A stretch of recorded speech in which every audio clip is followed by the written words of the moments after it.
This is the Collector Car Podcast, the home for the auto enthusiast. Join Greg Stanley as he applies over 25 years of insights and analytical experience to the collector car market. He will interview the experts and throw in some fun stuff as well.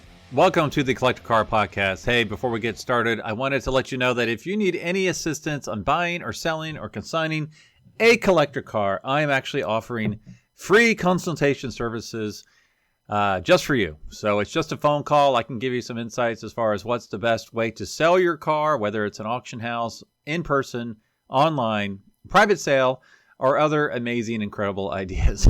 So you can email me at greg@thecollectorcarpodcast, or you can schedule an appointment by going to my website, thecollectorcarpodcast.com. On the homepage, just scroll down till you see the services tab and contact Greg, where it will take you and you can schedule an appointment on my calendar. So pretty straightforward, pretty easy. Be great to talk cars with you, find out what you have in your garage and what your plans are. Or if you're looking to buy that dream car, I can also help you out in that way as well. All right, before we get to Jay Leno's Weird and Wonderful Cars, I do want to give an update on some upcoming auctions. Now, RM Sotheby's, who I do consult for, is consigning cars for the Amelia Island sale. Scottsdale is full. Scottsdale's coming up before you know it. So, you know, the next one is Amelia Island. And pardon me, but I should say Merry Christmas, Happy New Year, Happy Hanukkah, Happy Festivus, all that kind of cool stuff for the holidays. I hope all of you are having a wonderful holiday. Here in the Midwest, we're getting hammered by snow by the time this comes out. So I will be hunkered down for the holidays, having a white Christmas. So like I said, Amelia Island, I believe there's only a handful of slots left. I mean, there's still time. I mean, I'm talking 20, 30 slots, but they do go fast. The schedule is Thursday, March the 2nd, 10 a.m. till 7 p.m. is a preview. Friday, March the 3rd, 10 a.m. till 4 p.m. is another preview. And then the auction is Friday night at 4 p.m. So that is what's happening at Amelia Island this year. And RM Sotheby's is the original auction house of Amelia Island. So some great cars always come across the block there. I do want to say that last year was a record. I'm sorry, this year, actually, at Amelia was a record year. We had some huge car sale. And if you're with me on YouTube, I've pulled up some pictures here. It is an incredible 1934 Packard 12 individual custom convertible Victoria by Dietrich. Now, it's just one of three known to exist, and this thing was absolutely stunning. Surprising, I don't know. I was a little surprised it sold so strongly because pre-war cars have been a little soft recently, but they have definitely been increasing lately, and the premier cars are definitely doing incredibly well. Speaking of premier cars, this one had excellent provenance along with show-winning history. Let's see, it won first in class and runner-up Best of Show at the 2014 Pebble Beach Concours d'Elegance. Let's see, it sold for an astounding over $1.4 million.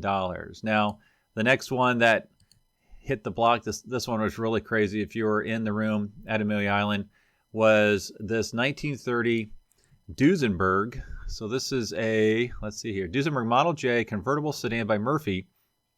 It shattered its high estimate by over $1 million. So it sold for $3.5 million. And let's see what the estimate was, $2 to $2.4 million.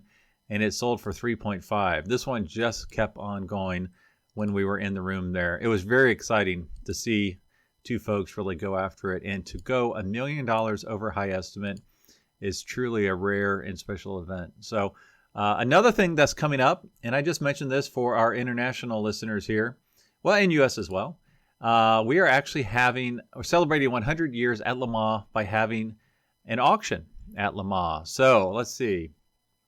RM Sotheby's is partnering with Le Mans and the ACO and presenting a spectacular once-in-a-lifetime Le Mans Centenarian auction to be conducted at the landmark running of the race in June 2023.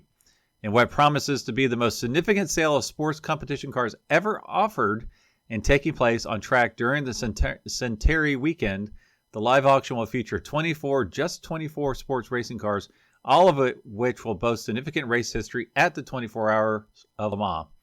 So think about that. Once every 100 years, and this is the first time that there's been an auction at that 100-year celebration, and they're only taking 24 cars because it's a 24-hour race. So if you have a car that has Le Mans history and you would like to explore consigning it at that historic auction, again, shoot me a note, Greg at thecollectedcarpodcast.com or gstanley@rmsotheby's.com. All right, a little bit more stuff coming up here. Let's see. If you're not watching this right now on YouTube, check out my YouTube channel. I'm posting videos every Monday and the podcast video every Thursday.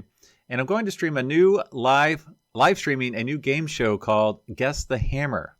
Now, I do want you to play along with me. You can jump on the Collector Car Podcast YouTube channel, and as we're guessing the hammer price for cars as they cross the block, Saturday, January the 7th, from 4 until 6 p.m., we'll probably go a little bit longer. You can guess along with us, and I will call you out if you're accurate or if you're crazy. I don't know. I'll just call some of you out that are participating live because I think that's really cool. We might go a little bit longer. We'll probably do every third car just because we need time to talk about what we just did and why we did what we did and talk about the cars that are coming up. And you can also go to modacarclub.com.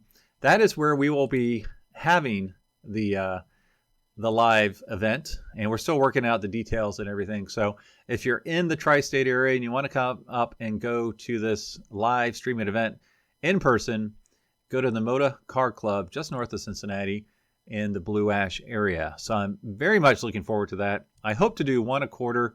Eventually, I like to get that to where we hop around the country and have more of you live and in person.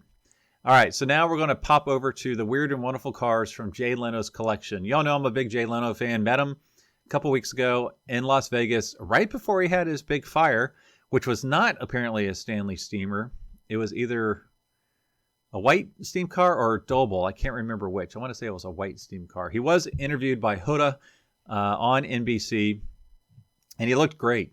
And apparently it was pretty serious, but he rebounded quickly. So glad Jay is doing well. Now, how did I pick the cars for Jay's weird and wonderful list? Well, basically, I picked cars that weren't really cars or modified to a great extent or custom builds, or they were alternatively powered. So yes, for the list, yes to fire trucks, steam cars, tank cars, aero cars, electric cars, cars modeled after boats, jet-powered cars, and vehicles where the driver sits ahead of the front wheels. And yes, that is correct. Jay Leno does have a vehicle in which you're actually sitting ahead of the front wheels. So you got to stay tuned to hear about that. Now, what am I not going to talk about? Well, I'm not really going to talk about the steam cars. Those are cool. I'm just not crazy about them. Or the fire trucks. I'm not going to talk about the 1916 auto car. It's more like a big truck. I'm not talking about the Baker Electric because I am talking about the Detroit Electric. I'm not talking about the Corvair ramp side, the Daimler SP250. Those are just a little bit too common. I'm not talking about his military Ferret armored car that is legal for the road.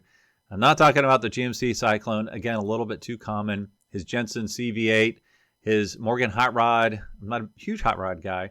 The Morgan three-wheelers, he does have two of those. I probably should talk about one of those, but I'm not. And I'm not talking about the first rotary engine car, the NSU Spider, because I am reviewing his Mazda Cosmo. So let's get electric here. We're going to start with the 1914 Detroit Electric. I am pulling up pictures online that are just strictly from the Google search. Now, this description is from RM Sotheby's. They do such a great job. And if you just want to read about some cool cars, go to their auction listings. There's some great writers. Shout out to Forrest. There's some great writers that contribute to RM Sotheby's. All right, I'm going to scroll through the pictures here while I give you this nice description. Let's see here. Detroit Electric was one of the longest surviving automobile manufacturers dedicated solely to producing electric-powered vehicles. Now, the pictures I am scrolling through, most of them will be of Jay Leno's actual car, which is why I'm doing it this way. All right, prior to 1907, the company was known as the Anderson Carriage Company, and they were one of the earliest champions of battery power for their line of lightweight city cars. After reincorporating as Detroit Electric, the firm steadily grew, experiencing respectably strong sales throughout the teens and into the 20s, with production peaking at nearly 5,000 vehicles per year. The Detroit Electric catalog included a variety of bodies, including open touring cars and even sporty underslung roadsters. Now, Jay is neither one of those. His is a 4-seat carriage. And what's interesting about this, it doesn't have a steering wheel. It has a rudder. The driver is actually in the back seats. The 2 front seats can rotate so that you can sit and talk to your fellow passengers and look at each other. And also, one thing he's mentioned in his video is that his wife really likes his car because it's so quiet that deer will actually walk right up and look into the window because there's no sound and there's no smell to spook them. All right, let's see. These luxurious, formally styled closed cars were the preferred transport of well-to-do city-dwelling women who appreciated the Detroit Electric's silent, smoke-free, no-hassle operation. These cars' mechanical simplicity was particularly appealing in the days before the self-starting petrol engine, when the act of simply starting a motor car could be dangerous. As the petrol engine evolved, however, electric car sales dwindled, and the company focused more on commercial vehicle production. Passenger cars were still offered on a special order basis throughout the 1920s, but the outdated looks did little to attract new customers. Detroit Electric attempted to modernize their line by purchasing bodies from Willys, Overland, and later Dodge. The refresh afforded them enough sales to carry on production. Remarkably, a new Detroit Electric could be ordered as late as 1939. All right, some of the pictures I'm popping online here now are not of the Detroit Electric car, so I'm going to start going backwards. All right, so Jay's Detroit Electric is being restored with many upgrades to the batteries. I believe the engine is actually from a Tesla, and he has an upgraded sound system and wooden frame. Now, in his most recent restoration blog, which was December of 2021, a year ago, he found some original factory lights which needed to be re-chromed. They were really these cool, fancy, like sconce kind of lights. He said they look kind of Art Deco. I thought they looked like they would fit perfectly in a haunted mansion. So it's really cool how ornate these cars were. It's like a little fancy parlor on the inside. All right, let's see. All right, next, let's move to the next car. Now, this is one of my favorite cars in Jay's collection. And this is the 1930 Bentley 27-liter car. It's unbelievable. Now, this is an aero car, so this has a Merlin engine out of the aircraft. Now, there is a video of him. I believe he's being flown in a P-51 Mustang, which had the Merlin engine. But back in the day, sometimes folks would take the airplane engines and put them in these cars, hot rodded them basically, and made them incredible. Now, this is a special one-off built car. Top Gear famously did a test in this. And Jeremy loved it, apparently. The reason I would, like, if I could afford it, this is one of the few cars I would want to buy out of his collection. Why say that? There's a lot of cars in his collection I love to buy. But the reason being is this one is just bonkers. It's gorgeous. It looks like a huge pre-war Bentley, which is iconic. It seats 4 people, because if I had a car like this, I'd want to take all my friends for a ride in it. And it's just massive. It's just incredible. All right, from RM Sotheby's. Now, this is more related to why there were aero engines in cars. In the relatively peaceful time between World Wars, World War I and World War II, the various hill climbs and race circuits dotting the British countryside became battlegrounds. To navigate the winding corners on the way to the top, your car had to be nimble, but to ensure you marched up the hill faster than anyone else, there was no replacement for displacement. Now, like I said, this is a 27-liter Merlin aircraft. Now, for a perspective, the GT Mustang is a 5-liter. So this is 5 times larger. Now, this was built by Peterson Engineering. It weighs over 3 tons and has almost 700 horsepower. Let's see. Anyways, just a really cool, amazing car. This is worth it to see his video, just to kind of get a feel for how incredibly large this car is. Now, he does have some other aero engines. I think a Fiat, a Hispano Suiza. So he's a big fan of these early pre-war cars that have the airplane engines in them. Just really, really cool. I just want to hear one fire up, honestly. All right, next is, if you thought that was a crazy car, the next car is even crazier. And it's probably the car he's most famously known for. This is the 1930 Blastolene Special Twin Turbo. Just an insane car. So if you're not watching this on YouTube, picture this in your mind.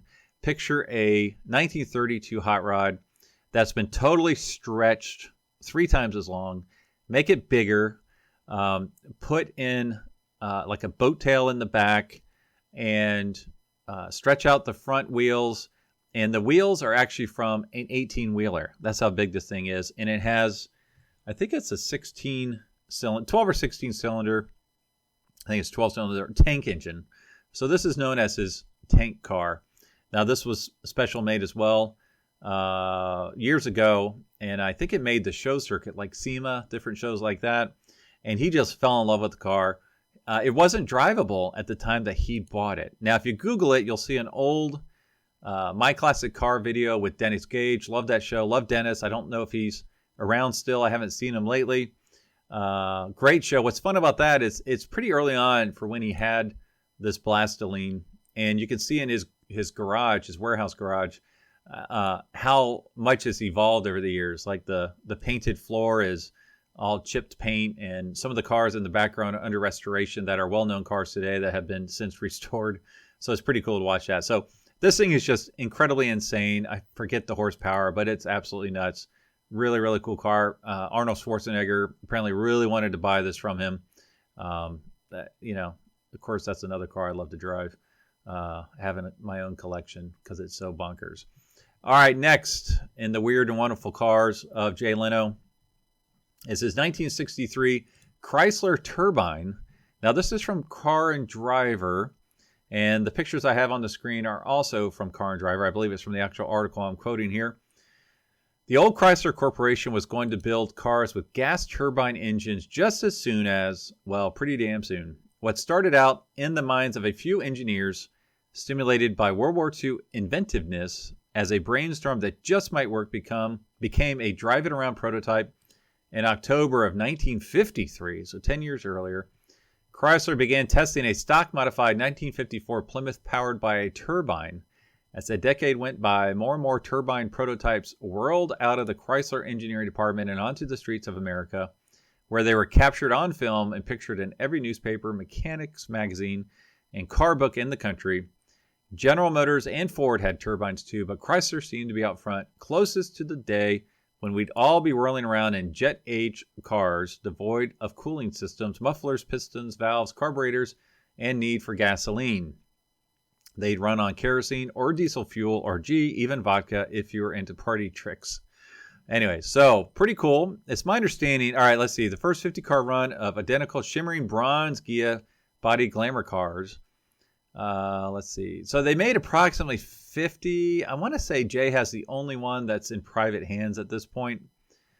Jay had mentioned that he had lusted after one of these since he was 14, which is okay. That makes sense because he was 14 in 1964, and these came out in 1963. Bodies were hand-built by Ghia. The first two-door prototype was a car called the Typhoon, and Chrysler made approximately one car per week. But like I said, I think he has the only one in private hands. All the others are in museums across the country.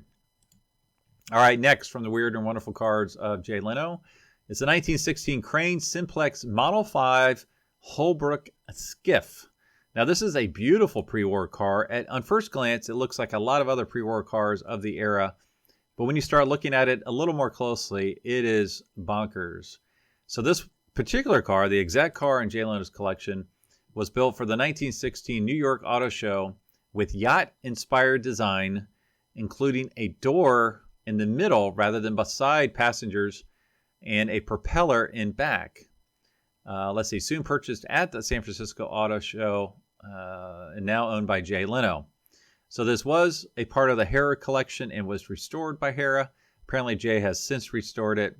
Let's see, back in the day it cost $10,000, which in 1916 equates to $275,000 today.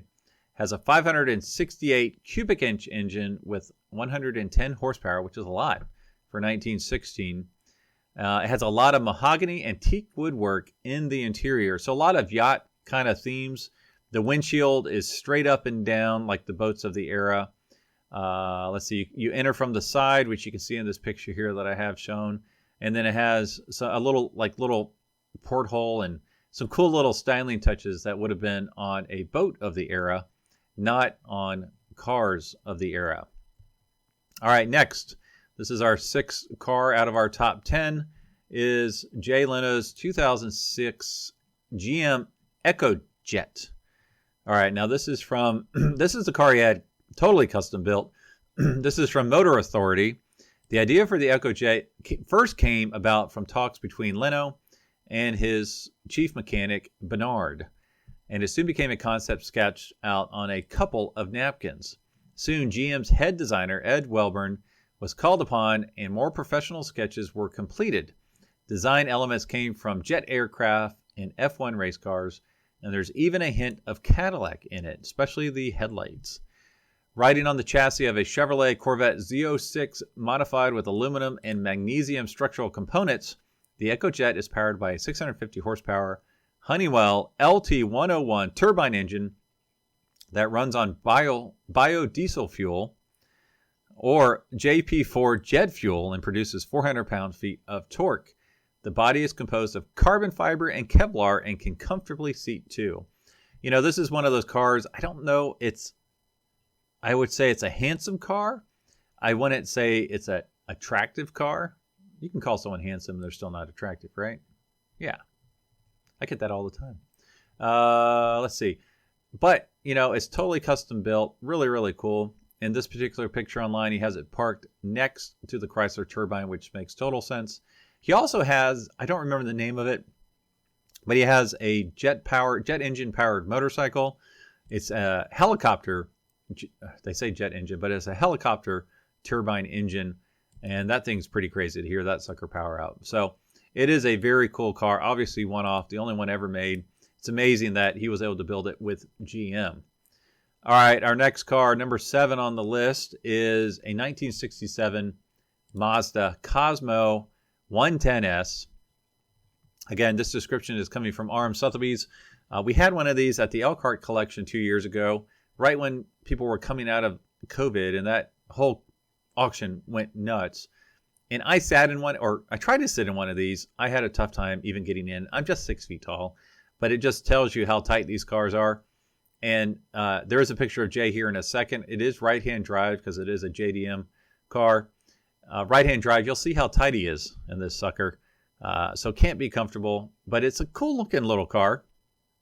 And obviously, technologically advanced for the time. All right, per RM Sotheby's, Mazda's reputation as a sports car builder is thoroughly cemented today thanks to the MX-5 Miata, the RX-7, and the RX-8, but that was hardly the case 50 years ago, when the Japanese automaker defied expectations and displayed a prototype of its otherworldly Cosmo at the 1964 Tokyo Motor Show. All right, here's the picture where Jay is like shoehorned in there.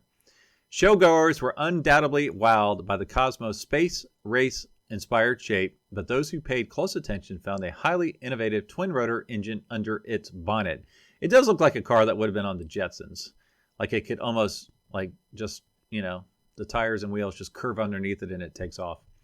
When it hit the market in 1967, the first Cosmo boasted 110 horsepower and a 7,000 RPM redline from less than a liter of displacement. Figures that impress even today, let alone 50 years ago. Underneath its sleek, futuristic sheet metal, the Cosmo was more of a petite Grand Touring coupe than an outright sports car, with its suspension's progressive rate springs tuned more for long-distance comfort than short corner carving. All right, really, really cool car. At one time, there were said to be only 3 of these in the U.S., one in Akron, Ohio, Jay's, and then honestly, I don't know where the third, well, I guess the third one was the one that ended up in Elkhart. How about that? All right, the next one is what I referenced earlier as far as the vehicle where Jay would sit ahead of the front axle. Now this is a 1950 Mercedes Transporter. Now this is a replica truck, not a replica truck. All right, this is from Autoblog. According to Leno, this is a replica of a high-speed transport truck Mercedes used for its racing program back in the SL's glory days. That would be the Gullwing, the 300 SL.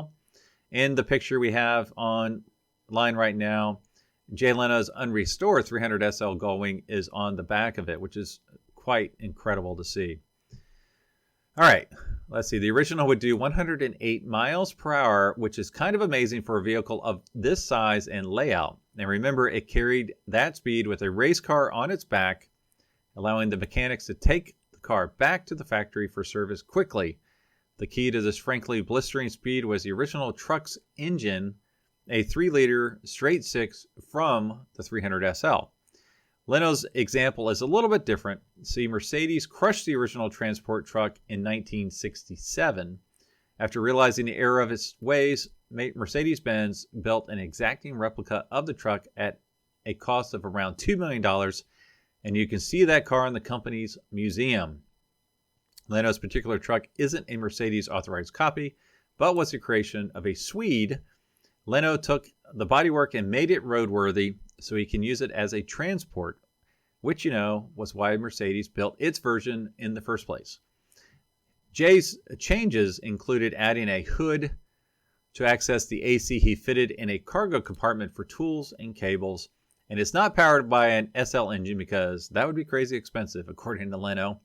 Instead, power comes from the 1980s Mercedes truck engine, and because Jay's a good guy, he added a small decal on the door, signifying that his truck isn't the real McCoy.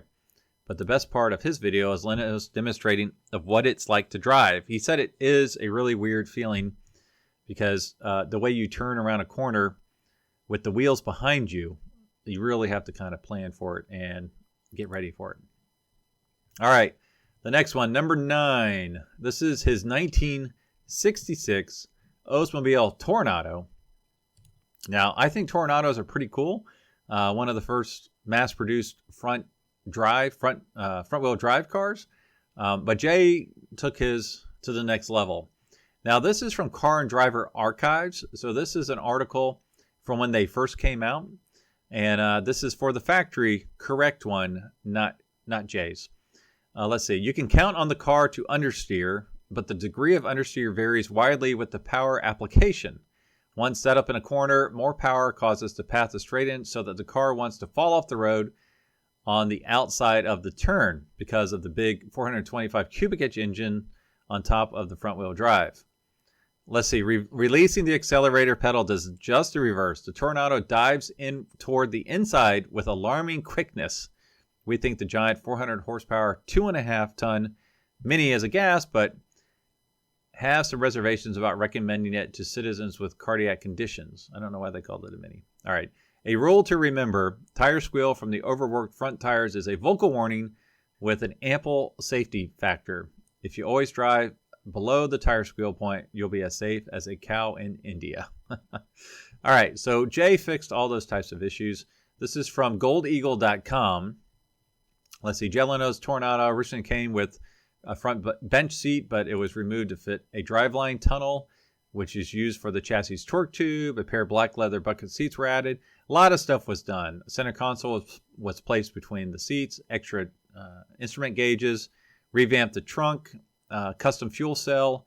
The engine is still 425, but it's a GM engine that was heavily modified, so it's over 1,000 horsepower. I think it's twin turbo or superchargers. So it looks like an ordinary factory production Toronado, but beneath the sheet metal are a modified C5 Corvette chassis, suspension, and twin turbocharged prototype crate engine.